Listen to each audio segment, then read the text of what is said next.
So my name is like big, like so I'm creeping around at night, looking for like an apartment complex just to sit back, park in, crawl in the back seat, got a little blanket, boom, or in the park somewhere, cause I ain't want nobody to see me like that, man. You know, I was down. I was down bad.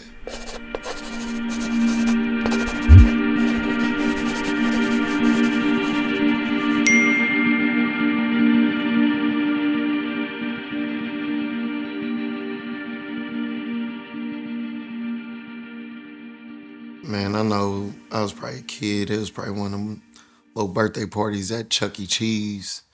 Um, That's the one you remember. It don't I have to don't, be your first one. I It's don't just the really one you remember remember. that too much. One of the first like real birthday parties that I remember vividly Mm-hmm. was probably more so in my teenage years. Mm-hmm. Um, I want to say I was 13. Yeah, 13. I had a party in the basement, and man, yeah. Why you remember that one vividly though? um, it's really like the first time that I could say that like I threw any type of party on my own, and I just remember we was all in the basement. The lights was off. Everybody, kicking it, Yeah. dancing on each other and stuff like that. And my pops and his girl, they came downstairs every kind of 5 minutes, check, make sure we was all good. But man, it was just it was a fun time, man. It was Yeah. the first time that I threw any type of house party or anything like that. Yeah.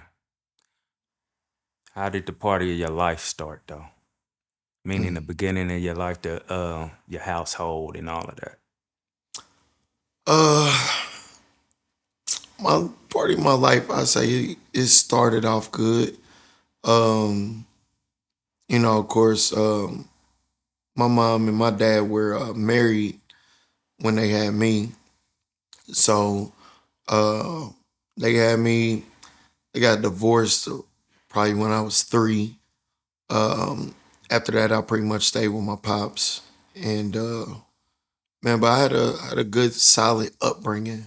You know, um, I could honestly say I came from a good family. I wasn't dealing with a lot of you know. I grew up in the hood, but I didn't deal with a lot of stuff in my family like crackheads or Yeah. drug problems, anything like that. Like I ain't grow up in that type of family. Yeah. You know, Solid financially. I wouldn't say solid financially. My pop struggled. You know, he struggled for years. Honestly, um, he was in the neighborhood that I grew up in. A lot of the people around him weren't doing as good as him, but that doesn't mean that Yeah. I mean, we talking one of his homies down the street that's 30, 40 years old, still living with his moms. You know what I'm saying? So comparably, a man with his own house, working a job, working overtime, taking care of his son, of course he looked at a lot of people who didn't have what he had, looked up to him. But I mean, every day was a struggle with my pops, you know. Yeah. It was he struggled a lot, financially growing up. Sometimes he had it, sometimes he didn't. And when he did had it, you know, he wanted to enjoy it, but I mean so financial literacy wasn't really there Yeah. either. But, you know, we talking in a time where I feel like more people were part of the working class, you know, opposed to now a lot more people have a more entrepreneurial state of mind, Yeah. you know. So with y'all being like ahead of the neighborhood, kind of like Yeah, financially, yeah. how did you realize that y'all was still kind of in poverty? You know?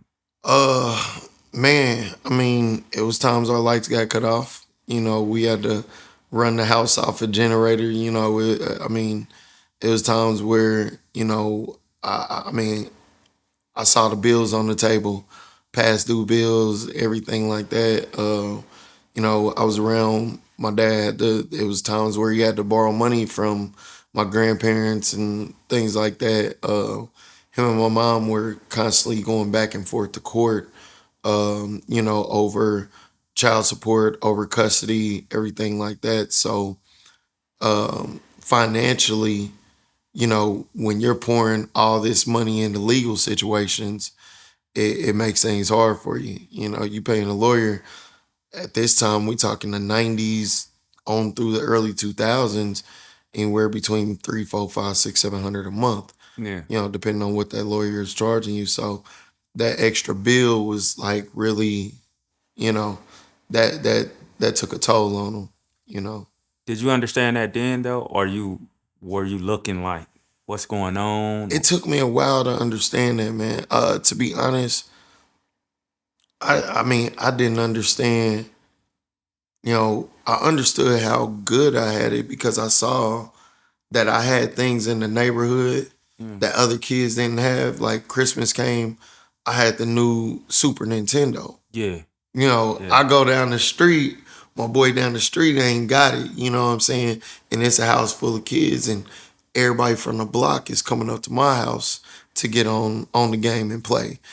So it's like as a child, we don't realize how much our parents are really struggling. We just make do with what we got yeah, while we growing up. Even with my grandparents, I didn't realize until I was grown how nice of a house my grandparents really had. yeah. And they had a house in the city. It was like over off 72nd Terrace, right off of Cleveland. Brick, You, huh? brick. Nah, not a brick one, but it had a nice build to it, 2-car garage. Hmm. Uh, my grandfather had a shed in the back, which most people don't got, Yeah. especially in the inner city. They had a basement that had a bar in it, and it was a stove in the basement. And then they Ah, had, yeah. yeah, they had this room for the washing machine and the deep freezer. And I'm talking, this is a 10-foot wide deep freezer. Like you could store food for a year in that thing.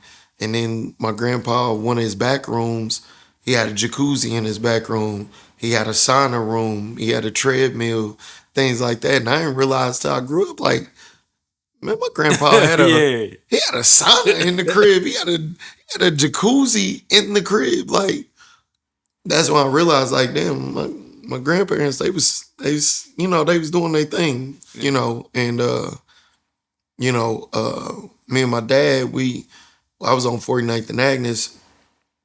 I just I never really had any complaints growing up, man. I feel like I had everything I needed.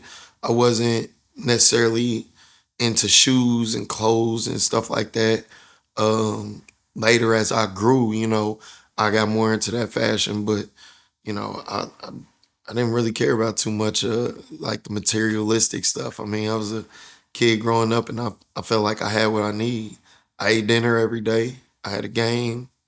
I was good. Mm. I had friends.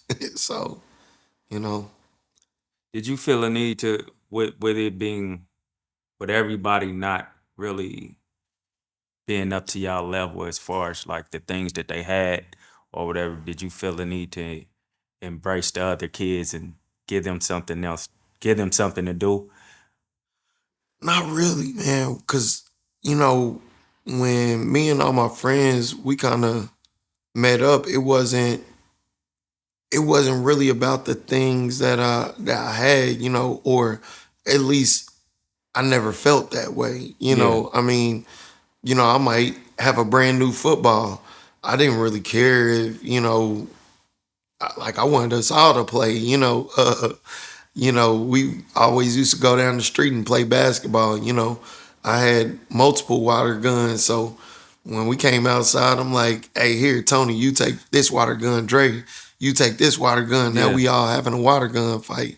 I didn't really, I didn't necessarily feel the need to give them anything. It was just like, we all homeboys. We grew up like brothers, Mm. so it's like, we just all wanted to have fun and kick it. Did they all gravitate to you though? Like naturally, it was just like. I feel yeah, I feel so yeah. It was, but I feel like that's kind of been the story of my life, Mhm. in a way. I don't know, some with my personality. I don't have too many quarrels with people. I don't have too many problems. I perceive things from different points of view, so I can understand who people are. So I've never been, uh, just one of those stuck up types or anything like that. So I feel like I've always been like a pretty cool dude, and people appreciate that. Yeah. You know. When it comes to you said they split at 3. You was 3 years old when they Yeah, split? yeah. Parents Yeah. got divorced when I was 3. Do you ever did you ever question why you went with your father instead of your mother? Because most times, like people are going Yeah. with they. Um, I questioned it at times, but it never really. I never really questioned it that much because I was good. Where I Yeah, was at, I had friends on the block, everything, and understood. the in the back of my mind, I questioned it at times because naturally going to school, growing up in the neighborhood, going to school with other kids, y'all talking, they like, you live with your daddy? Like, Right. yeah, I live with my daddy. Like, I grew up with my dad. My mom paid child support. And, I went over my mom's house every other weekend. And yeah, that was just my life growing up, you Yeah. know. You had the reverse of what everybody else had, because not Yeah, everybody, but for most people, it was the dad every other week or yeah, probably never. yeah, You know yeah, what I'm saying? So I exactly. know to a lot of them, it was probably like, not that you just live with your dad, nigga. You got a daddy that want to be there for real, Yeah, and your yeah. and so it didn't never make them question your mom. What's up with your moms, bro? Like, I would say it did. To be honest with you, man, me and my mom, we've had a rough relationship. It's been a rough relationship. Um, when I got older and started looking at things from different perspectives, you know, me and my mom, we had some rough patches. I mean, there was a time where I went maybe a year without talking to my mom. And it took me a long time to start to understand, you know, what was going on, what happened. It was obviously my dad had a story and my mom had a story. And to be honest, it wasn't until I say around the time that my dad passed that it was it was kind of like, man, no matter what, if it's something that my mom say that I don't like or whatever like that, try to brush it off, ignore it, because this is all you got now. My support system that I grew up with, which was my dad and his parents, they're all gone now. So the people that I grew up with, that main support system, they're gone. So I'm like, I gotta lean on what I got and I gotta appreciate what I got. Me and her don't always see eye to eye or anything like that, but our relationship has grown a lot closer, I say now than ever. You know, um, my mom was a single woman. She's an ambitious woman. Um, she was a hustler. She worked a full time job and did hair when she wasn't at work. My sister grew up with her, and my oldest brother actually grew up with his dad as well. So it was kind of like growing up. It was kind of like, dang, did my mama just want the girls? you know. oh, it's multiple. Well, no, Oh, not that, okay, but got it was kind of like more so like, you know, women they like to have daughters. They want to dress up their daughters and do this and that. And it was times during while I was growing up, I was thinking about stuff like that, like dang, like oh my sister get everything. Well, like, but I wasn't tripping a lot like that because I had everything that I needed, at my pop's house, you know. Was your sister dad in her life too? Not so much. Not so much.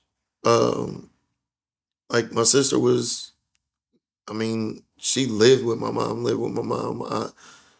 I don't think it was very many times where she went to go visit her father or see her father, you know. So when you say she getting everything, she really not. She Right. may just from your mom, she may be getting more of your mom's Right. attention than what you. But she did y'all ever get to share your dad or anything? Did she ever come? Absolutely. Yeah. Yeah. So I'm the youngest of three. Okay. It's my brother Marcus, my sister Keisha, and me.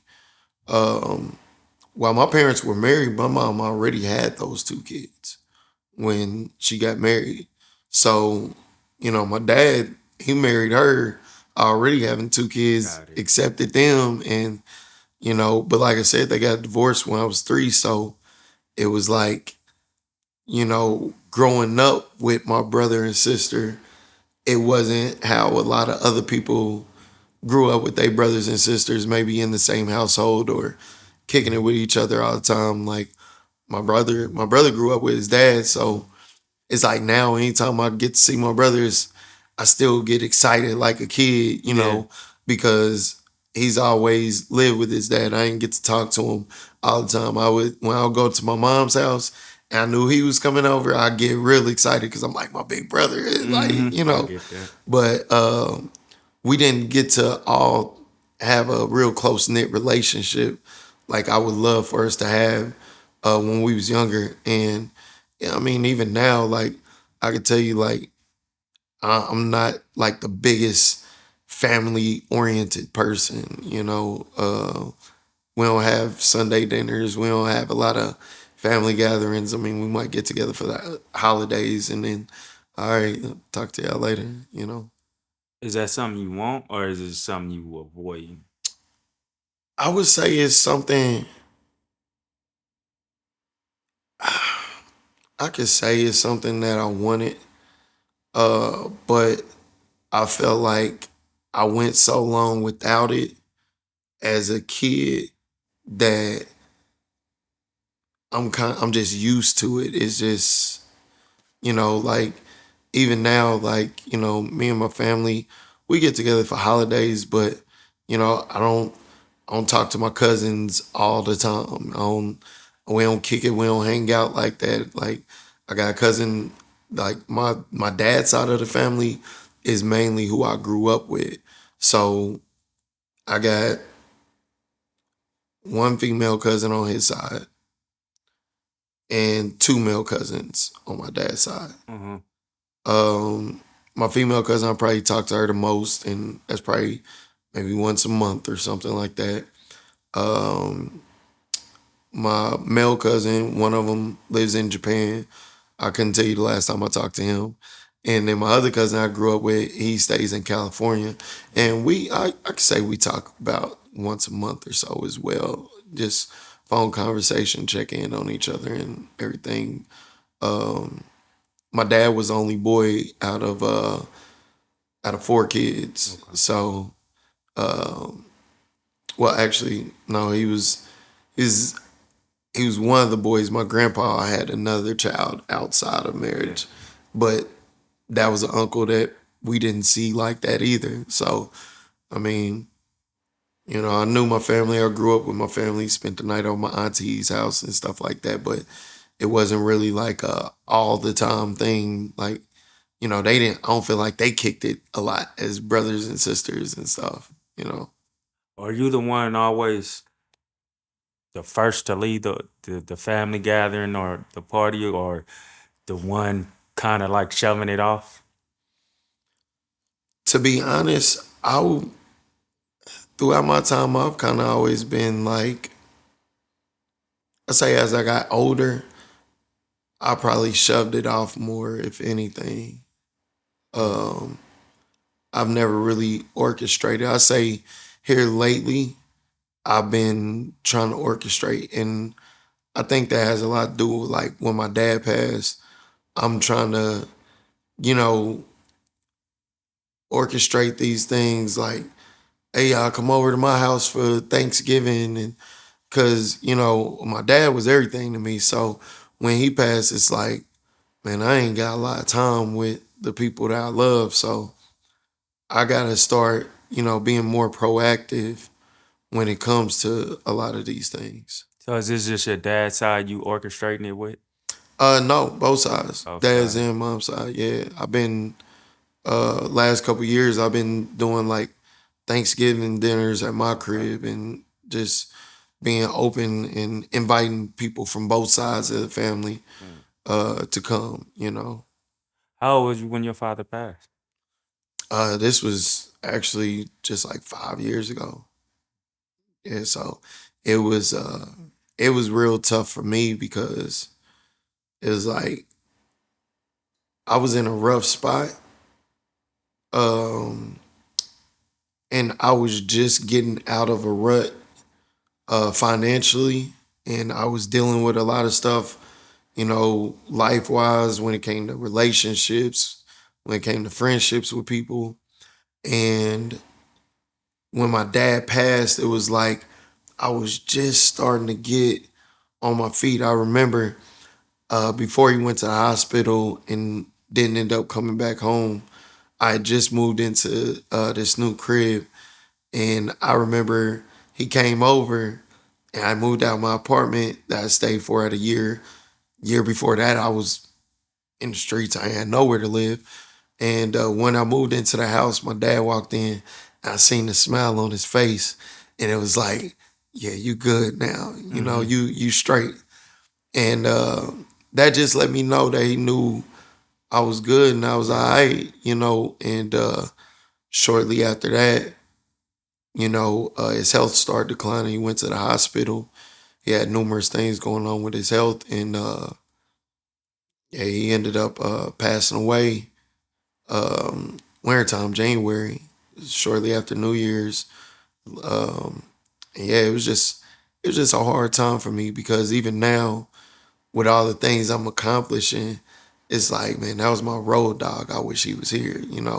I I still break down and cry, from time to time just thinking about him. You Yeah. know, With that going on, like you said, you was sleeping in the streets. You was going through your rut. yeah. Then you finally get up a little, and then your pops goes. Does it take you back down? Does it do you go through the depression or such, or do you stay alive, like still moving forward? I feel like it was in a way it was a motivator because my my grandfather had passed away, then my dad, and then my grandma was left. But my grandma was like old. She was still trying to. She couldn't move around like she. Yeah, And once my dad passed, like my grandmother was like, "I'm ready to go. It's time for me to go home." And it was a motivator because my support system was gone. yeah, And in my mind, I was like, I ain't got nothing to fall back on. I ain't got nobody that I could depend on. Like, yeah, my mom is still here, but I didn't grow up really looking at my mom as my support system. Like, I ain't never feel like I could say, go to my mom and be like, hey, mama, I need this. Or, hey, mom, I need this. I need a place to stay. I need this. I need that. So it's like, I don't even, like, I wouldn't even feel comfortable going and asking anybody else for that type of help. So I feel as if in a way it it made me focus so much on business and making sure that I make it because I mean it ain't no turning back, it's no losing now. yeah, Um like I don't work a job.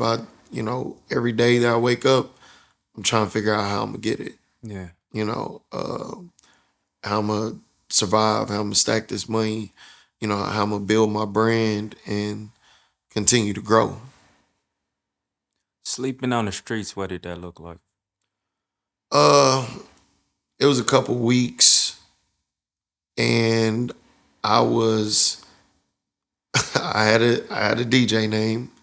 My name has been out here as a DJ, as a primetime DJ since age I was 18. Since age 18, so this was I say I was like 28, 29. Mm. Uh, So you already DJ, super DJ, like yeah, you like yeah, they yeah, like the yeah. city Like I'm know you already know. the Yeah, man. yeah. Like I done been on tours and everything. So the public perception of me is that he got it, he doing his thing.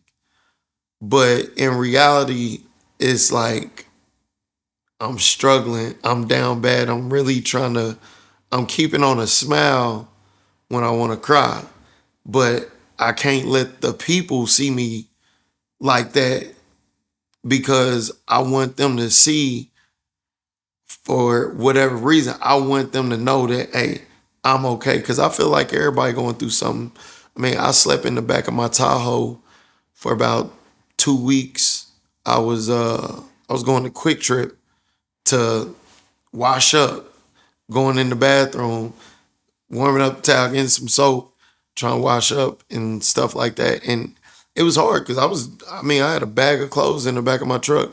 I was going there, wash up under my arms, boom, boom, throw some deodorant on, throw a different shirt on, boom, head to the gig, the equipment in the car, walk in the club with a smile on my face. Do you feel like going to your mama was out of the question because you think you felt neglected when you was younger and it just or rejected maybe I don't know. During that time, I was that was one of those times where me and my mom weren't really talking. Mm. Um and reason being because I had actually, prior to that, when me and my girl wasn't on good terms, I moved out and I moved in with my mom. And when I moved in with my mom, I was trying to go back to school, get on my feet, maybe get a job. But DJing was, of course, my passion. So I still wanted to do that. And I say after about a month, it was like my mama hit me with hey, my friend got divorced. Her husband, she's leaving the house from her husband. She needs somewhere to stay. I need I need you to see if you go find somewhere to stay for about a week or so. Yeah. And I was I was so pissed at that moment. I didn't know the words to gather. I was mad. I was like, it wasn't like you can sleep on the couch or you it was like go find somewhere else to stay during this time until my friend gets on her feet. And I'm looking like I'm your son. Like, you know, I was hurt at that point in time. And you know, I after that it made me kind of never really want to ask for that type of favor again, you know, Yeah. because it's like it made me feel uncomfortable to ask. I don't like, and I feel like that increased my grind once again because it's like I'm going to this door. I ain't about to go in this room if I'm getting kicked out this room. I'm not going to go through this door if I'm just gonna have to come right back out this door. If I go to a door, I want to go through a door that's not shutting. I want to go through a door that's open at any time for me Yeah. because I feel like that's what my door is gonna be for the people that I care about. You know? Quick Trip is a nasty place. Yeah, Like the restroom, like terrible, not all of them, but terrible. it's, some of them are super nasty. Like Yeah, and not feeling like you can depend on your mom at the time. At the time, and taking like washing up in a Quick Trip got to make you feel as a man yeah, low, and then going back to your Tahoe Yeah, at the end of the night or whenever you get there. yeah. Uh, I don't know if you were struggling for a meal at that time too. I kept. I've always been somewhat frugal Okay. when it came to funds. Um, because at the time I had just me and my girl was going through it. We had a kid, but I was actually our apartment got flooded. We had ended up having our son, and shortly after our apartment got flooded, we ended up moving to her mom's house and staying there. Well, that temporary stay became a little bit longer of a stay than we had planned. So when that situation wasn't really working out, I had I could say I got to a point where I snapped. I was I was done with everything. I didn't care. I remember the same day that I left from out there, I quit my job.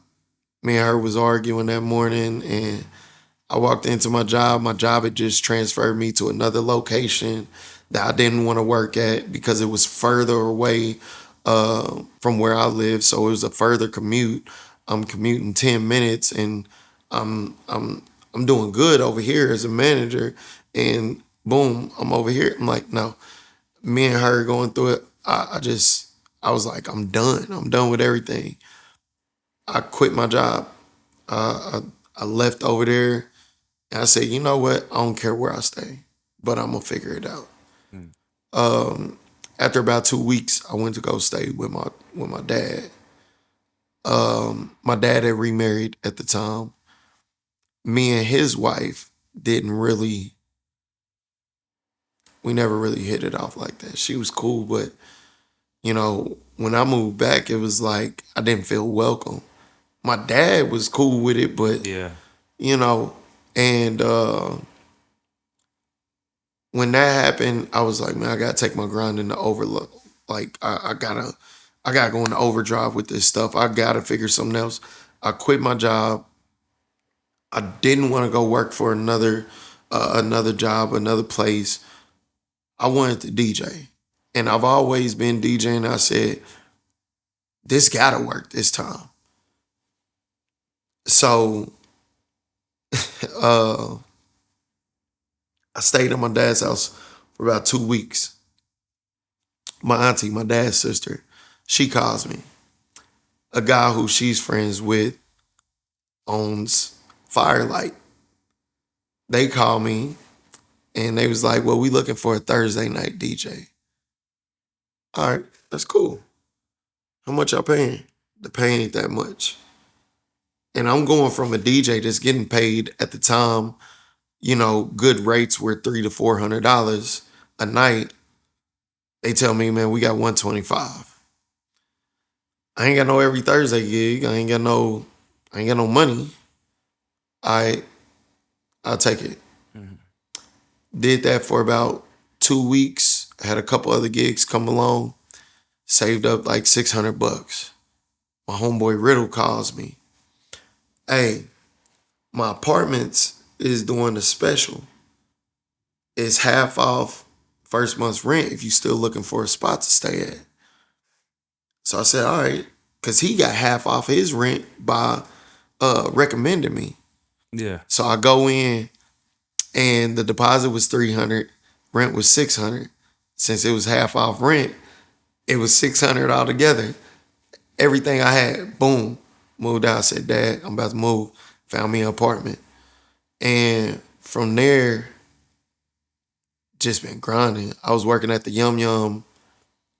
I got a call from OG DJ Rice. He linked me up with the people when the Yum Yum first opened. And I was down there. I started out doing like one Saturday, and they was like, hey, you a cold DJ. You hitting 70s, 80s, 90s music, everything, and the stuff for the Hmm. younger people. When they saw what a lot of other people hadn't saw in me as a DJ, that was one of my that like I really owe the Rocky Montana I am now to the Yum Yum because I was DJing. I had been on tour with T Pain. Um, it's a lot of people who have done a lot of things for me as a DJ, and I did a lot of those things for myself. But a lot of people looked at me in a certain light, and the Yum Yum was the first group of people. They embraced me as the DJ and I am because they was like, man, you hitting all aspects. It don't matter if it's somebody that's 70 years old in here or 21 years old. You keeping these people entertained. And from there, that's when stuff started getting good for me. I was DJing there 6 nights a week. Started making like 1,100 a week just DJing at the Yum Yum. My rent was only 600 a month. So, and I'm frugal. My car is paid off. I'm not making payments. I'm not going out buying a whole bunch of designer at the time or anything like that. And I'm just stacking my bread. And I stayed there for about a year. And it was the projects. We was off 89th and Truce. Mm-hmm. Those little brick apartments over there, boy. It was wild over there. Yeah.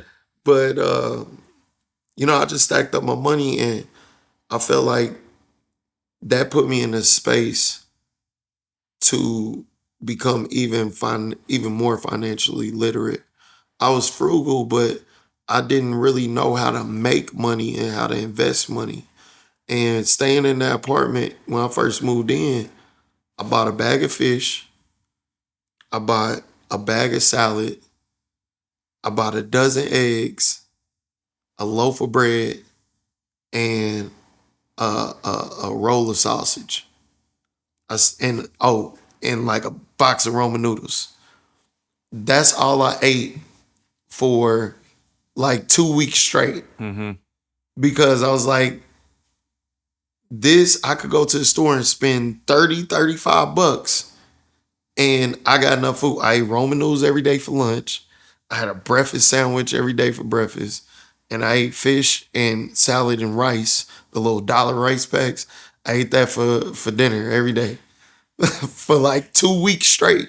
Same meal. Yeah. You know, now sometimes I did, when I was at the Yum Yum, but I went there as much as I wanted to be at. I went on that whole week. I was DJing 1, 2 nights a week. It was a while before they put me up to 6 nights a week. If I knew I was gonna eat there, that I knew they was gonna hook me up or whatever because I was DJing. So they hooked me up with free drinks, free food. I was like, all right, let me save this fish for tomorrow because I'm gonna have dinner when I'm at work. Yeah. So it taught me how to save. And I studied more, started to become more financially literate. And that's why I was able to move into the house that I told you. Yeah. When my dad walked in, he was proud of that. And since then, I've leveled up even more. So it's been a real life journey, Yeah. Yeah. When you were staying in the car before the Yum Yum, Yeah, that was prior to the Yum that Yum. was prior to Yeah, the this was I was sleeping in my truck. This is after me and my girl had broke up and right before me and my dad, I moved back in with my dad. with his wife. Exactly. And you had already been on tour with T-Pain and all of that. All that. So my name is like big, like so I'm creeping around at night, looking for like an apartment complex just to sit back, park in, crawl in the back seat, got a little blanket, boom, or in the park somewhere, because I ain't want nobody to see me like that, man. I was down. I was down bad. You like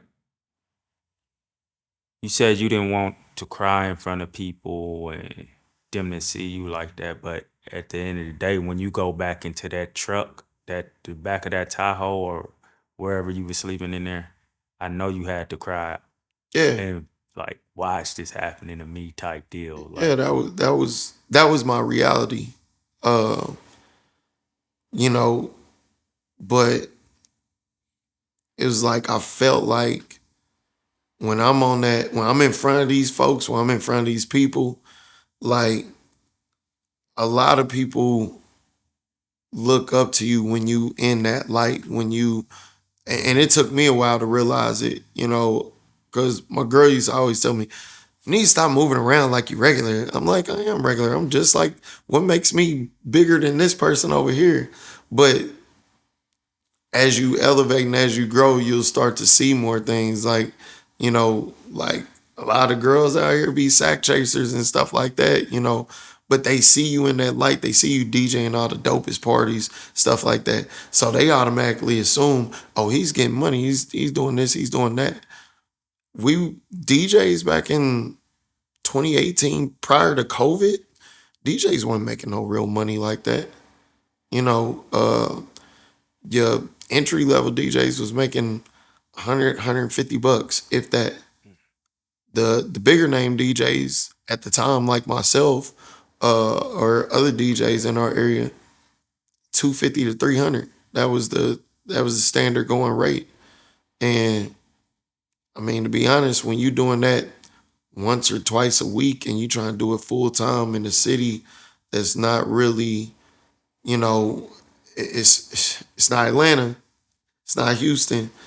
And when you're trying to do that full time and you're trying to bring that entertainment and that vibe to nightlife in your city, it becomes hard, man, to be able to survive off that.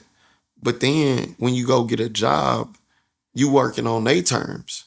So if I got somebody that called me for a gig, my boss at my regular job say, "Oh well, you got to come in Saturday Yeah. because you ain't got no more PTO. You ain't got none of that."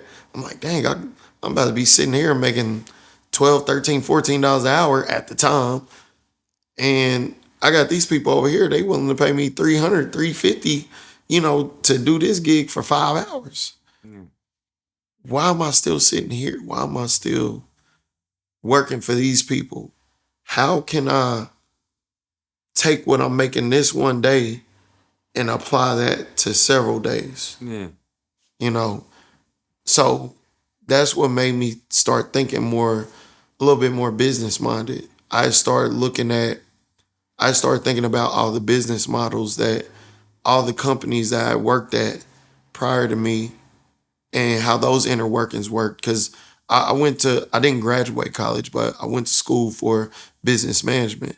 So when I was working for these places, I was studying how they structured their businesses. Mm-hmm. And once I got to Yum Yum and I got on my feet, and I was able to start making money, I started thinking about investing in, you know, different marketing strategies and how to build my brand, who to cut deals with and who not to cut deals with when it came to DJing. Letting people know, oh, okay, well, if you use me more often, I'll cut you a deal. But the people that's booking me once a year, I'm gonna charge you an Yeah. even higher price than what my normal rate was. And I think at that point in time, I could honestly say for the urban demographic of nightlife and DJs, once I started coming up with that mindset, I changed what I changed the pay rate for DJs altogether in the city. There wasn't before I started changing my rates, no DJ in the city was getting paid $1,000 a show. So for the people that bring concerts and stuff like that, you bring a concert, it's $1,000 at that time. This is right around when all that stuff was going on. I was down at the Yum Yum. I Mm-hmm. was learning stuff right before COVID. I'm like, it's $1,000 a concert. You don't book me 20 times a year. Why am I gonna give you a deal? Yeah. Opposed to this promoter over here who's gonna book me every week. I just give me, you could pay me 400, 500. Cool. But even that, DJs weren't getting that. But I was doing different things that a lot of DJs in the city wasn't doing to change the narrative of the nightlife. It wasn't DJs wasn't really talking on the mic before I came along. Mm. They weren't vocal. They were just press and play. And once I kind of tapped in and really like buckled down, that's when I started doing better. That's when I started getting up a little bit, you know. And man, I can say now everything is. I want to say it's all good. I still struggle, bro. I struggle financially still. I struggle mentally still, but I'm in a lot better place than I was, you know, 5, 6, 7 years ago. Yeah. What are you struggling with mentally?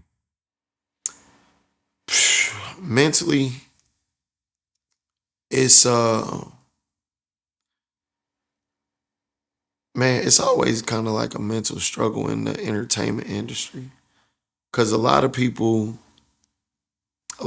perception of the entertainment industry and even the nightlife here in Kansas City, they think things are a lot sweeter than what they are.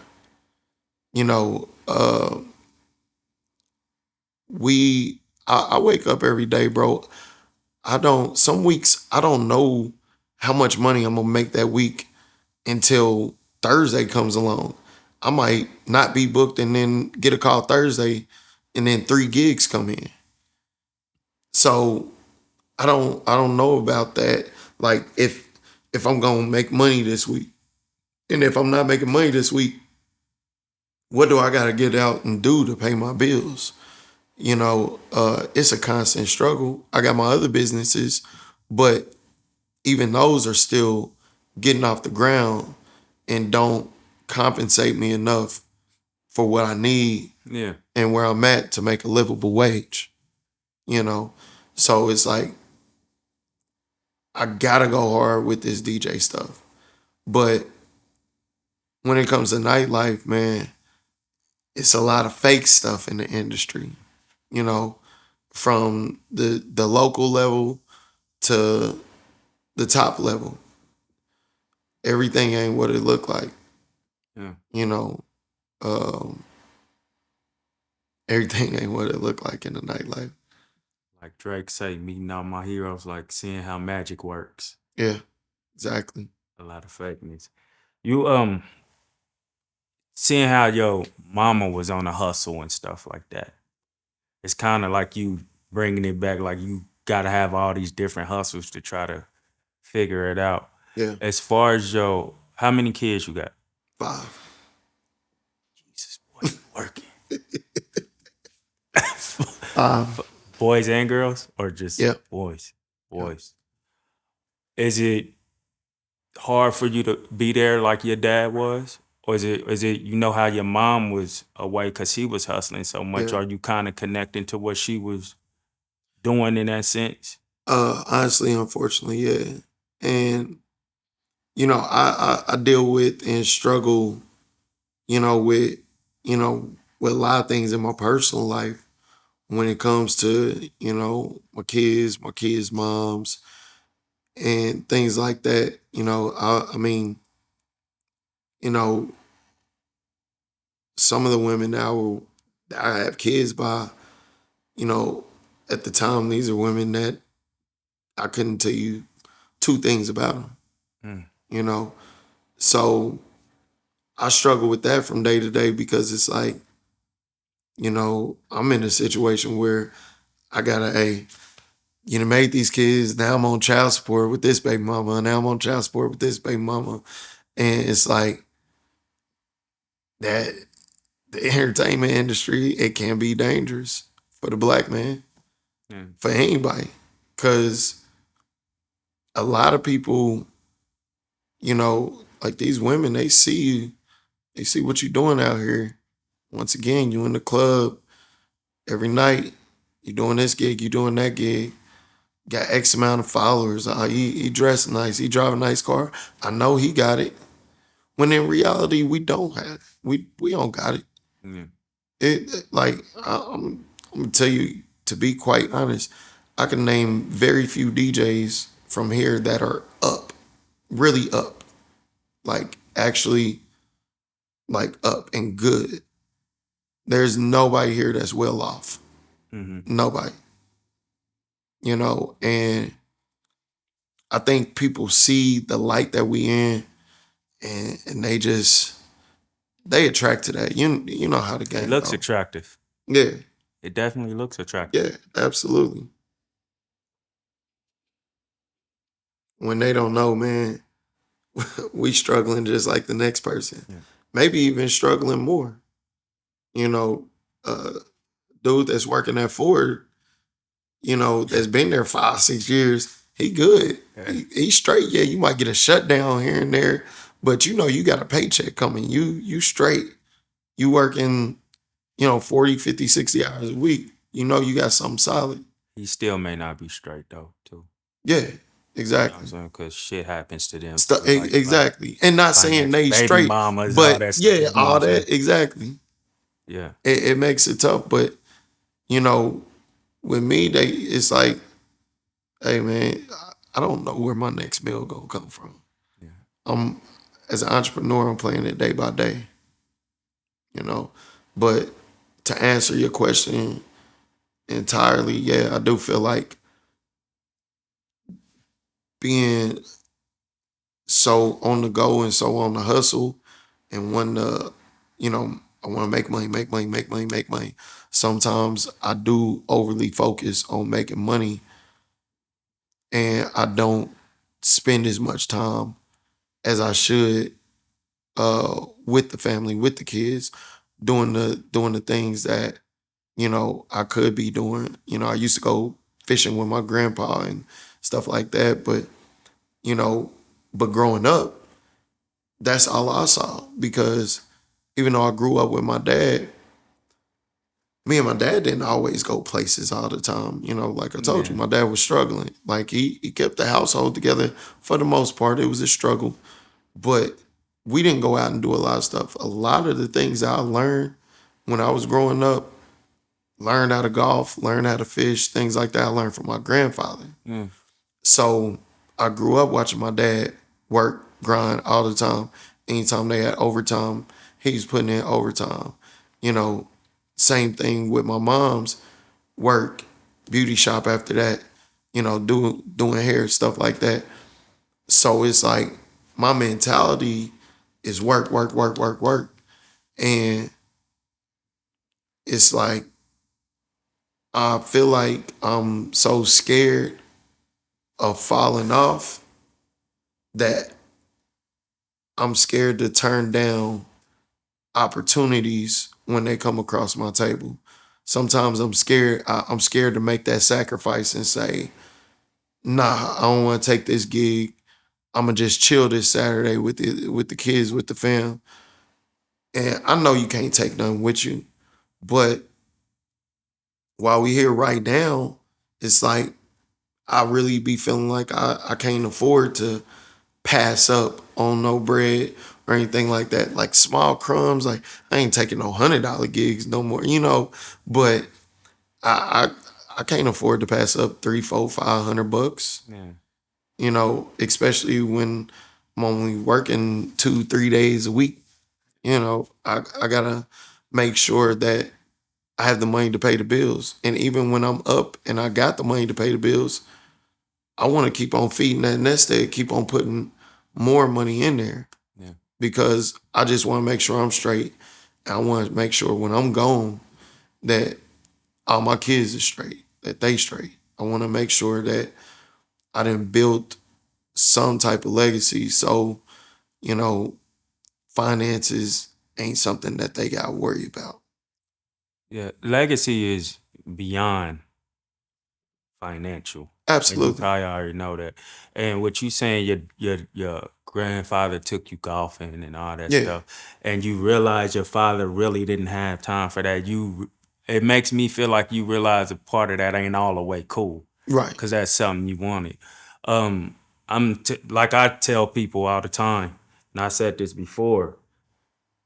One thing that bothered me about like a near death experience is all the things that everybody else would say about me would be dope, Yeah. but I don't know what my kids gonna say about me. I don't know what my wife gonna say about me. So it made it more important to start feeding time to them. Right. because it's not their fault that we aren't already established. Right. So you got to find a way to make it happen while making it happen with Exactly. them. It's more important to leave a mental or a loving legacy with them than it is to leave money. Right. And Absolutely. I think I'd be remiss not to tell you that because No, no, I agree with you 100%. And that's why, like, right now, at the age that I'm at, DJing is becoming less and less important. Like being in the clubs, DJing.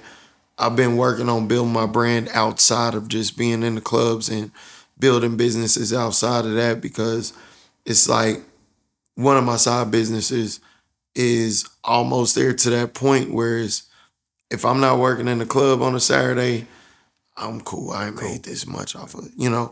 But I'm still struggling to get it there. It's almost there. It didn't built up. You know, right now my company is, probably top 10 companies in the city, in that area of business, with the party rental service and everything. So it's like once I get that where I need to get it, which hopefully is within the next 6 months to a year, like that's when I plan on really buckling up and buckling down and making sure that I step away and I take more of that time to do more of the things, because it's something like you said. In my mind, I already know the things that I'm not doing the right way, or the things I need to be doing more. Is just right now striving to get there, you know. And at first, I ain't gonna lie, like it was a time when I was like blinded by this industry. Like I was wilding. I didn't really care. I was kicking it. I was outside. I Yeah.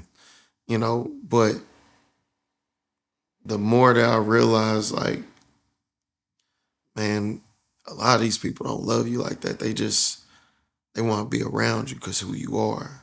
They want to be around you because what you got. I had to step back and say, man, hold on. I gotta focus on. I gotta start buckling down.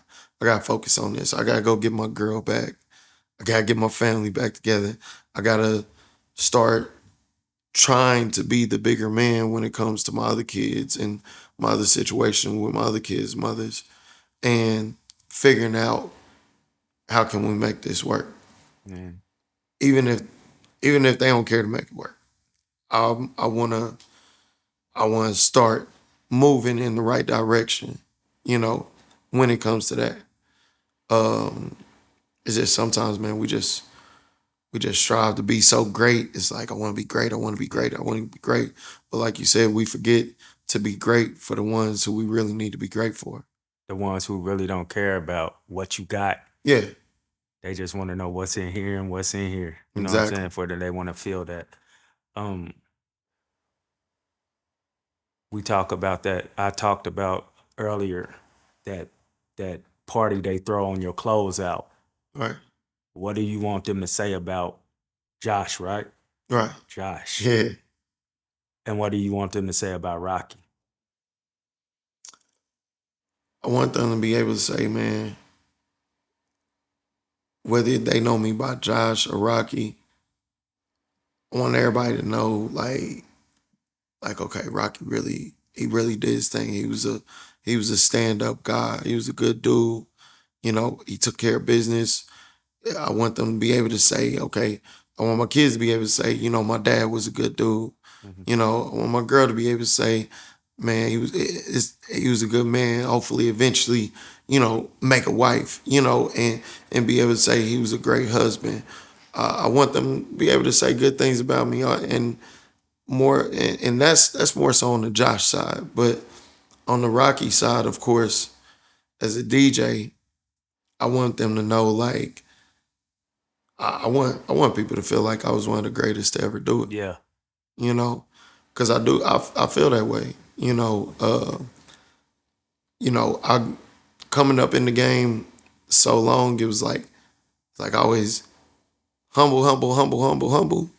I want people. I want people to feel like like Rocky the shit. I don't go around saying I'm the shit because there's enough people that come up to me and say, "Hey, Rocky, you doing your thing, bro. You really one of them, bro." And it's like that's why I want people to feel about me. Like Rocky's one of the greatest to ever do it. He changed the culture here in our city. You know, I don't feel like I gotta be. It'd be nice to be where a big name DJ like Envy or Drama Yeah. or Khaled. Khaled, something like that. Yeah, I would. I mean, that's every DJ's dream. But Yeah. you know what I'm saying. At the end of the day, it's like if it's meant for me to be on that level, then it's meant for me to be on that level. And as I grow older, I don't really care about. I used to care about the fame. I personally don't care about it anymore. Do I want people to love me and acknowledge the work that I've done? Yes. But I really don't care to be famous. I'd rather take the money over the fame. Yeah. You know, I'd rather be well off, invested, have things to leave behind to my children, they children. Um, but if if I gotta be famous to do that, then cool. But Yeah. if I could do that without having to be, In the spotlight like yeah, that. I'm cool with Yeah. that. That's satisfactory for me. You know, because like I said, the industry, man, even on that top level, it ain't what people think it is. It's a lot of them people in the industry. A lot of that jewelry fake. A lot of them cars is rented. Yeah. A lot of them clothes is fake. A lot of these people don't own their own names. You know, I've seen rappers. I know rappers who had $1 million deals, and now they on my line. Hey, Rock, can we set up a show in KC? Because they didn't manage their finances correctly, or they did, and the label pushes all this stuff in front of you and makes it seem like it's all good, but in reality, the label then paid for these cars they rented. They Yeah. paid for that studio time. They paid for this jewelry to rent this jewelry. They paid all the models in your video. They then spent a budget of 50,000 on shooting your music video. That you gotta pay that back to the label, homeboy. You know, every time you go in that studio and rap on the studio on the label's time, you gotta pay all that back. You know, and it just ain't. You know, it's a lot to come in that industry.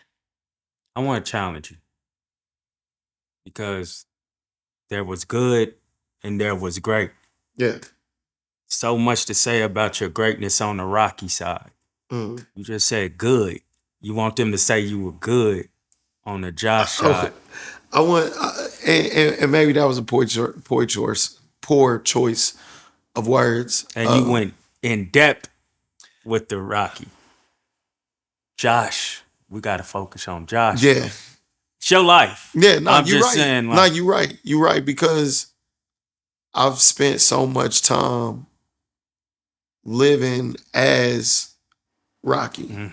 You know, a lot of people is gonna be like, "Whoa, his name is Josh." Like Right. as soon as they, you know what I'm saying, they go, "Who's Josh?" You know, but I'm gonna let them know, like, "Hey, don't get confused on this podcast. Don't come up and call me Josh." Yeah. But I mean, you I mean, know, somebody gonna play, but yeah, like I don't know you, but yeah, I'm like I agree with what you're saying. It's and that's what I've been trying to get back to because this entertainment game it gets you in that mode. More people know you and the person you are on stage than they do, you know, your real name, the who you really are, what you do on day to day life, you know. And I don't spend a lot of time knowing, you know, getting to know myself and doing the things that I like to do outside of being Rocky. When I wake up, my phone ring, Rocky. Rocky. Hey, I need this, Rocky. I need that, Rocky. I need that. But on the other business side, I answer the phone. Hey, this is Josh. Thanks for calling in. Mm. But it's like I gotta start. I told myself I was gonna give myself probably about 3, 4 more solid years in the game. I think when I'm 40, I'm out. 36. Well, I'll be 36 next week. By the time they see this, I'll be 36. Young buck. But I'll be 40 in the next 4 years. I told myself when I'm 40, I'm out. Not completely out so far as the brand, but I'm out of the nightlife. I'm out of the politics, out of the clubs, the promoters. I'm out of all that. I'm gonna pass the torch down. Mm. I think the reason why I've stayed in the game so long now is because I just feel like I'm still dominating the game. Mm. You know, it's kind of like that Tom Brady feel. Like You know what I'm this saying? dude ain't retired yet. Yeah.